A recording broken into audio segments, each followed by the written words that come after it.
Hi friends, welcome to our channel. ఈరోజు రాగులతో ఇడ్లీ చేద్దామండి. రాగులు 1 కప్పు వరకు తీసుకున్నాను. 1/2 కప్పు వరకు మినపప్పు తీసుకోవాలండి. దాంతోపాటు 1/2 కప్పు వరకు ఇడ్లీ రవ్వను కూడా తీసుకొని ఈ రెండింటిని మనం వాటర్ యాడ్ చేసి ఇడ్లీ రవ్వను ఒక 2-3 టైమ్స్ కడగాలండి. అదేవిధంగా రాగులు మాత్రం చాలా మురికిగా ఉంటాయి కాబట్టి డర్టీగా ఉంటాయి. ఎక్కువ సార్లు కడగాలండి. ఒక 5-6 టైమ్స్ కడగాలి.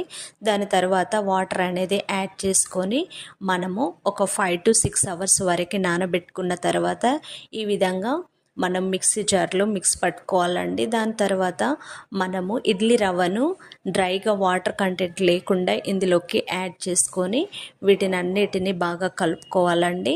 ఇప్పుడు మనం దీన్ని ఓవర్ నైట్ పక్కన పెట్టేసుకుందామండి. మార్నింగ్ మనకి ఇడ్లీ బ్యాటరీ అనేది రెడీ అయిపోయింది. ఇందులోకి ఎలాంటి వాటర్ అనేది యాడ్ చేయకుండా ఓన్లీ సాల్ట్ ఒక 1/2 స్పూన్ వరకు వేసుకొని కలుపుకోవాలండి.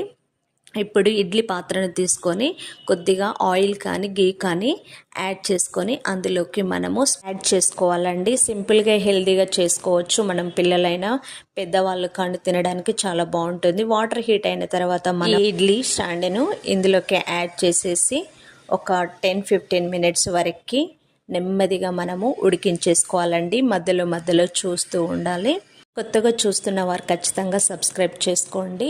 చూస్తున్నారు కదా, మనకు హెల్తీగా వేడి వేడి రాగి ఇడ్లీ అనేది మనకు రెడీ అయిపోయింది. చూడండి ఎంత స్పాంజ్ ఎంత బాగా వచ్చిందో. ఖచ్చితంగా ట్రై చేయండి. Thank you.